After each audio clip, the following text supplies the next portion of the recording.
Thank you so much, Izzy. Rabbi. Good evening, everyone. How are we all doing tonight? You enjoy the sushi?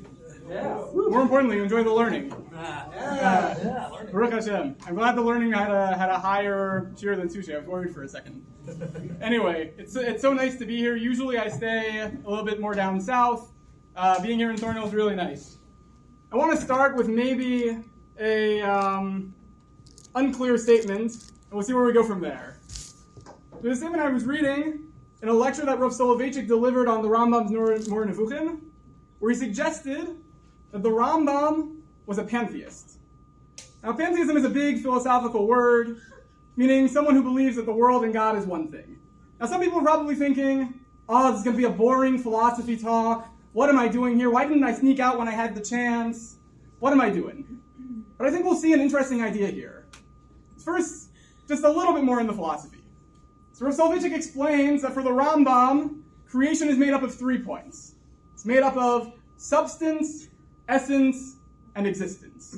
Substance is the physical world, essence is that which underlies that, and existence is even further underlying that. Rav Soloveitchik points out, Hashem is only 2 of the 3. Hashem has no substance. Hashem is the essence of the world and the existence that underlies it. And he radiates, emanates into the substance, but it's not actually a part of him.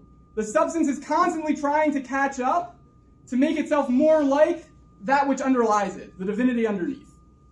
But how does it do that?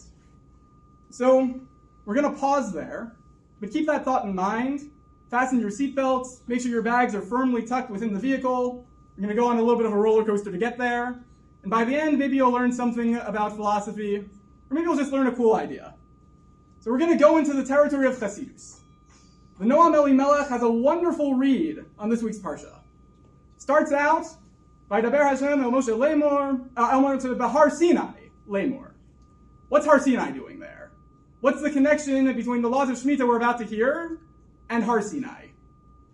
And Rashi says, because every single detail, every single minute part of Shemitah was given on Har Sinai, so too every single detail of every single mitzvah was given on Har Sinai. But the Noam Elimelech points out something interesting. He says, excuse me, Rashi, I've learned Pirkei Avos, and the first mission Pirkei Avos says, Moshe Kibel Torah Misinai. What's this adding? Sounds a little superfluous. Sounds a little bit like it's not adding anything new. We know Moshe got the Torah on Sinai, and we know he passed it down, and down, and down, and down, until it got to us, as not only the Torah Shebiksav, but also the Torah Shebal Peh. So what is it adding to say that every detail was given? And he points out something interesting. He says if you look at that Mishnah in Pirkei Avos, you pay special attention to the way it presents its story. Moshe Kibel Torah Misinai, Umasra Yehoshua, and he passed it to Yehoshua. But then Yehoshua passing it to the Zakanim doesn't have it anymore. The Zakanim passing it to the Nevi'im doesn't have it anymore. And finally, that Shoresh of Masrua returns when the Nevi'im come and pass it to the Anshe Knesset Hagadolah, and eventually, as they say, from there it's history. And the Noam Elimelech says that this is actually a secret about the history of Judaism itself. He says that Moshe was able to receive all of Torah, all of its minute details from HaKadosh Baruch Hu.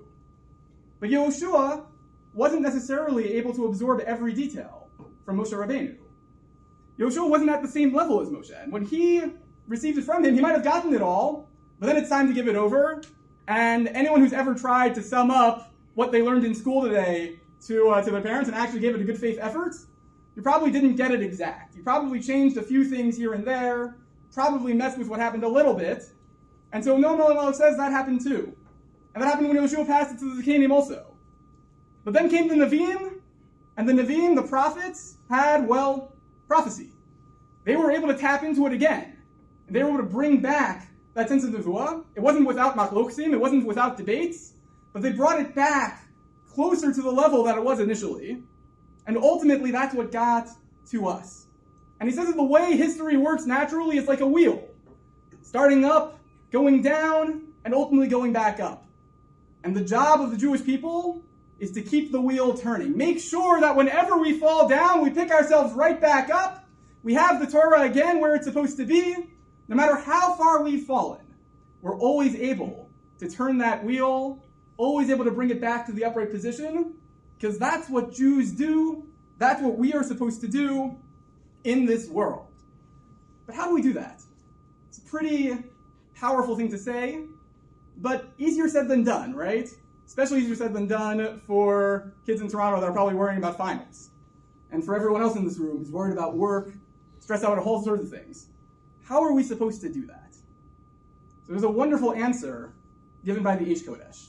Rabbi Kalman Shapira, the Rabbi of Piazetzner, who unfortunately was killed in the Warsaw Ghetto. And he says on Parshas Behar that when we look at this Rashi, about how every detail was given, that's the key. But he doesn't start there. He starts by pointing out that when a Jew does something good, a Jew performs a mitzvah, HaKadosh Baruch Hu will reward them. Even if that person is not necessarily deserving of reward. But, HaKadosh Baruch Hu was signed on the dotted line just like we did when we got the Torah. HaKadosh Baruch Hu was part of that covenant. And so when we do mitzvahs, HaKadosh Baruch Hu says, I'm going to reward you. This is our deal that we have. I'm stuck in that deal too. I'm tied together with you. But that's not where it ends. That's only the beginning. That's level 1. Level 2, the Eish Kodesh says, is that when a Jew gives again, and again and again and again, and understands that this is a process of growth, that we are constantly growing, constantly moving closer, constantly giving more, doing more mitzvos in the world, when we give again and again and again, and eventually learn to give from ourselves, putting our all into our mitzvos, then HaKadosh Baruch Hu will not only give back because he needs to, because he signed on that line too, HaKadosh Baruch Hu will give back because he wants to. Because HaKadosh Baruch Hu's love for us is awakened by our love for him. And we do that by constantly moving forward, constantly doing it again and again and again, constantly realizing who we are as Jews. To bring it back to Rav Soloveitchik, he has a fascinating little essay. It's a Hebrew essay many people haven't seen before called Shlichut. And in this essay, Rav Soloveitchik says that human beings being created b'tselem Elokim in the divine image means that each and every one of us is Hashem's shliach in the world. That our purpose in being created in Hashem's image makes us his representatives in the world. No matter who we are, no matter where we are, our responsibility is to bring the Shekhinah down to earth through doing mitzvot, through performing Hashem's will in the world. And when we do that, we are acting as Hashem's messengers. And our job is to do that consistently, but also to do that in the way that is best for ourselves. We all have different skills, we all have different lives, different stories, different goals, different responsibilities, but each and every one of us in this room is created b'tselem Elokim, and each and every one of us can perform mitzvos, can bring that divine image into the world.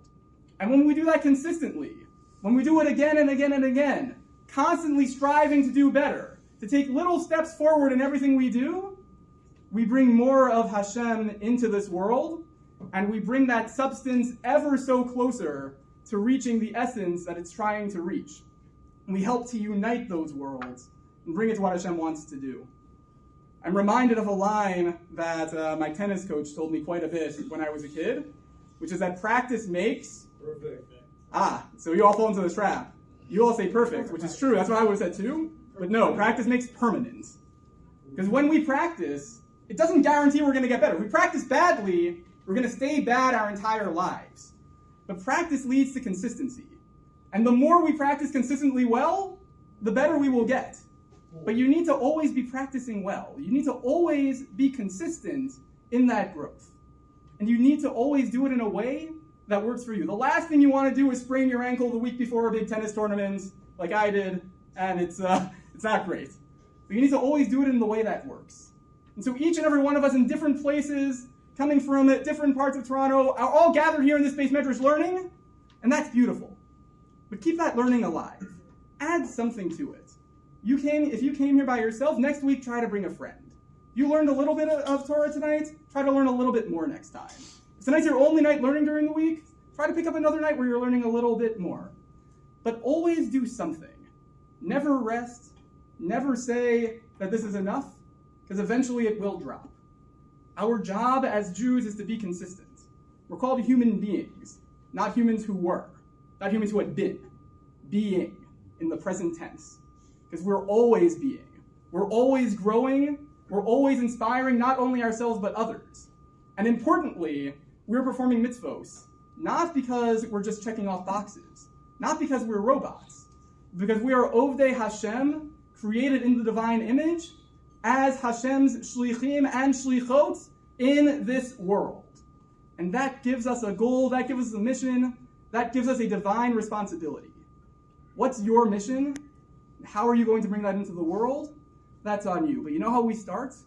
We start by understanding that the details of all of the mitzvos were here given to us, and our job is to figure out how they fit with us, how we fit with them, and how we can do our individual part to bring Mashiach, to rebuild the Beit Hamikdash, B'mihera v'yameinu. Amen. Very nice. Very nice.